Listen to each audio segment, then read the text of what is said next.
everybody, I'm Katallina, and today we're here to talk about episode 2 of Yakuza Fiancee. After the absolutely crazy ending to episode 1, there are two things we immediately need to recognize as we step into episode 2. The first of these is that we actually get literal confirmation that yes, Yoshino did absolutely sell her kidney in the last episode. A lot of us, myself included, did not believe that that actually happened and wondered whether she was making something up just to mess with Kirishama, but nope, it sounds like from what she described, that was exactly what went down, which is absolutely crazy, but then again, we have to remember that this is a girl who grew up in a Yakuza environment, so her life experiences are obviously very different than yours or mine.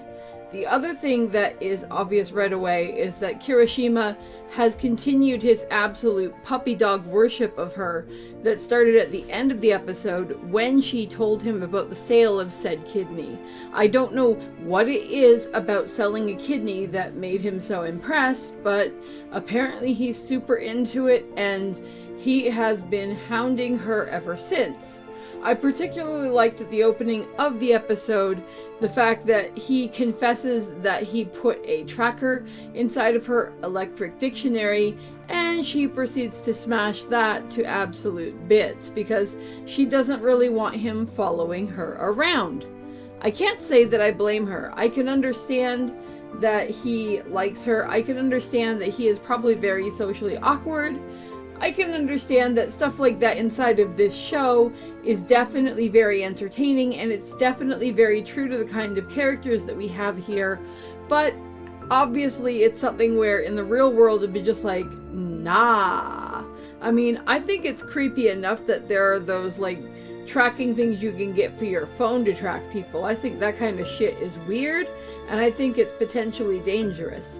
I can understand why in certain circumstances people think that it's useful, but if something can track you with your knowledge, it also means that somebody could hypothetically get a hold of it and track you without your knowledge. So it's something that should be proceeded with an extreme amount of caution. As for the main gist of the episode, the issue we seem to face is that a girl has gone missing and has either like run away or been captured or something. And the people that Yoshino is staying with now want her and Kirishama to stay together 24/7 so that he can protect her. Which of course is no bueno for her because she is still very frustrated at the way he treated her in the last episode. And she has no interest in giving in to his feelings toward her because he absolutely and rightfully pissed her off. So she is not a happy camper about that. That said, the forced proximity makes for a very fun interactions between the two, and as the episode progresses we get this really interesting, almost like a Yakuza version of like a tracking case you might get in a cop show, and the two of them work together to actually find this girl who apparently has done some gambling and been involved in some shady shit that could put her in extreme danger, and their job is actually to like get her to come back and talk to the group in general and hopefully avoid that. But some other people show up and they make the mistake of schmucking Yoshino and knocking her to the ground, which sets Kirishama completely and totally off. And we get an absolutely stellar scene of him beating the actual shit out of these dudes like he's like Big Joe Muffera or something. Like he absolutely fucking wrecks them. It was amazing. And the other cool thing about it though is that while she was down for the count when the initial strike hit her, eventually Yoshino actually recovers from that, gets up and isn't like, oh my gosh, blood, but instead grabs the new hairdryer that she needed and proceeds to thwack a dude across the back of the head with it, which I thought was absolutely hilarious and which Kirishama seemed to quite like. Which doesn't surprise me given that we saw he has some potential masochism vibes going on in the first episode, so seeing the girl he like absolutely deck somebody probably really did something for him, especially given that we find out in this episode that he has a history with extreme violence. And if she is somebody who can actually throw down when she needs to be able to protect herself, that is probably an absolute turn on for him and is probably making him like her even more. I really like how the ending happens as well, with the two of them talking and everything. And he tries to give her 10 million yen and she rejects it.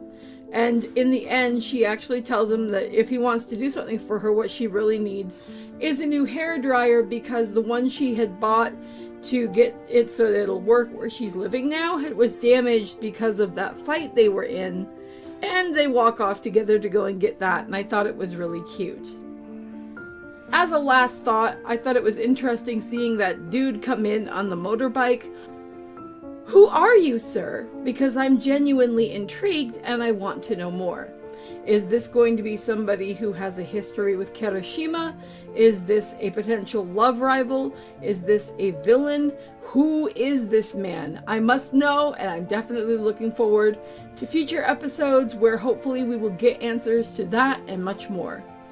Either way, I super loved this episode. I thought it was really interesting. I'm really loving the character dynamics in this show. I'm really loving the overall vibe of how everything is coming together and the way that the characters are interacting. It's very unique, it's very distinct, and it's definitely something that feeds into my love of kind of villainy kind of characters. So that is definitely something I'm absolutely down for, especially with the interesting art style and the romance angle that the characters have. But those are just my thoughts. I'd love to know what you guys are thinking about this one, so drop a comment below and let me know, and I'll talk to you in the next video. See you later. Bye!